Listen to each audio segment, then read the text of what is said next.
Hey everyone, welcome back to our English Learning Podcast. I'm Tom and I'm excited you're here today. And I'm Jenna. Thanks for tuning in.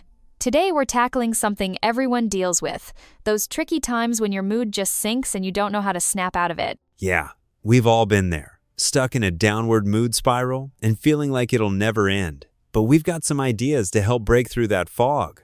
Exactly. And don't worry, these aren't complicated fixes. We'll keep it practical, relatable, and of course, we'll help you practice your English as we go. So Jenna, before we share tips, why do you think getting stuck in a bad mood is such a common experience? Honestly, I think it's part of being human. Sometimes life just throws too much at us, or maybe we just wake up on the wrong side of the bed. It's normal, but it can feel pretty heavy. That makes sense. Even the happiest people can have off days. Sometimes it's the weather, sometimes it's just a string of little annoyances. Yeah, and sometimes we don't even know why it happens. The important thing is that you're not alone in it, even if it feels that way. What's interesting is that sometimes we don't even notice we're in a bad mood until it's really obvious. Do you ever have that happen? All the time. Suddenly, everything feels more annoying. That's usually my signal, like when something small makes me overreact, I know my mood's tanked. For me, it's when I just want to lie on the couch and not talk to anyone. That's usually my red flag. Funny, mine's reaching for too many snacks. But seriously, noticing those signs is the first step to turning things around. Once you spot that bad mood, it's easy to start judging yourself harshly, right? Absolutely. But feeling down doesn't mean you're broken or weak. It just means you're having a tough moment. I try to remind myself it's temporary, even if it doesn't feel that way. That's a good point. Sometimes simply accepting that you're low can stop the spiral. You can think, I feel bad right now, but that's okay. Yeah, giving yourself that little bit of kindness can make a surprising difference. We're allowed to have off days. You know what helps me sometimes? Just moving my body, even if it's just stretching or a quick walk. I love that! Even standing up and shaking out your arms can wake up your brain. I once did jumping jacks in my kitchen just to get unstuck, and it worked. Haha, I can picture that.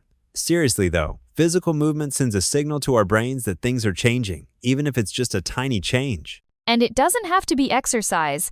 Just changing your physical space can break that stuck feeling. Sometimes I'll just open a window for fresh air. That makes me think about how our environment affects us. Do you ever rearrange your space when you're down? You read my mind.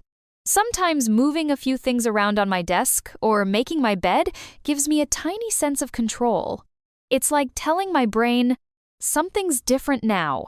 Even opening the curtains and letting in some sunlight helps. It's wild how much your mood can shift with just a little light. Totally. Even lighting a candle or putting on music changes the vibe. Our surroundings really matter more than we think. You know, when I'm really in a slump, texting a friend, even just a quick hello, can help more than I expect. Same here. Sometimes I'll send a silly meme or just ask how someone's doing. Even a tiny bit of connection snaps me out of my own head. And you don't have to spill your guts. Just saying hi or chatting about nothing can interrupt that lonely feeling. Exactly. And sometimes hearing about someone else's day gives me a little perspective too. Suddenly, I remember I'm not the only one with ups and downs. Something else I've noticed. Routines can be both helpful and a little suffocating depending on the day. Totally. On good days, routines keep me grounded. But if I'm in a rut, the same routine can make everything feel heavier. That's when I try to swap out one small thing, change my breakfast, or listen to a new podcast. Those tiny changes can refresh your whole day. It's like pressing a little reset button. Exactly. And it reminds me that things don't have to stay the same forever. Even a small tweak can bring back a bit of hope. Have you ever tried mindfulness stuff? Like just focusing on your breathing or noticing what you see around you? I have. And honestly, I used to think it was too complicated. But something as simple as counting 3 things I can hear or feel helps ground me when I'm overwhelmed. Same here. There's something powerful about pausing and just noticing your surroundings. It pulls you out of your head, even just for a minute. And you don't have to sit cross-legged and meditate for an hour. Even a quick pause can help break that negative loop. That actually reminds me, music is my go-to. I've got a playlist for every mood, but when I'm down, I either pick something energizing or just let myself listen to sad songs. It helps either way. Oh, totally. Sometimes I'll doodle, bake cookies, or just do something a little creative. There's something about letting your mind play that shakes off the gloom. Yeah, giving yourself permission to enjoy something, even if you don't feel like it at first, can get the ball rolling again. And it doesn't have to be perfect or impressive. Just a little fun can go a long way. Sometimes I get caught up thinking, why am I like this? But lately I've been trying to catch those thoughts and flip them around. I do that too. Like if I mess something up, I try saying, well, at least I learned something for next time. It's a small shift, but it keeps me from spiraling. It's not about pretending everything's fine. It's just about giving yourself a softer landing. Exactly. And it's a skill you get better at with practice. Even catching one negative thought a day is a good start. Of course, sometimes a bad mood sticks around longer than we'd like. That's when it's okay to reach out for extra help, like talking to a counselor or a trusted friend. Absolutely. And there's no shame in it. Everyone needs support now and then. Even just saying out loud, I'm struggling, can make things feel a little lighter. We're big believers in taking care of your mental health, just like you'd see a doctor for a cold.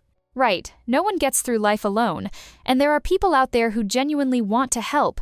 So as we wrap up, just remember, a downward mood is part of life, not a life sentence. Try one small thing and give yourself credit for it. And don't forget, you're learning and growing even on the tough days. Thanks so much for joining us. We hope you found these ideas helpful. If you enjoyed today's episode, make sure to hit that subscribe button so you never miss more tips and English practice with us. And if you know someone who could use a boost, share this episode with them. Take care, everyone, and we'll catch you next time.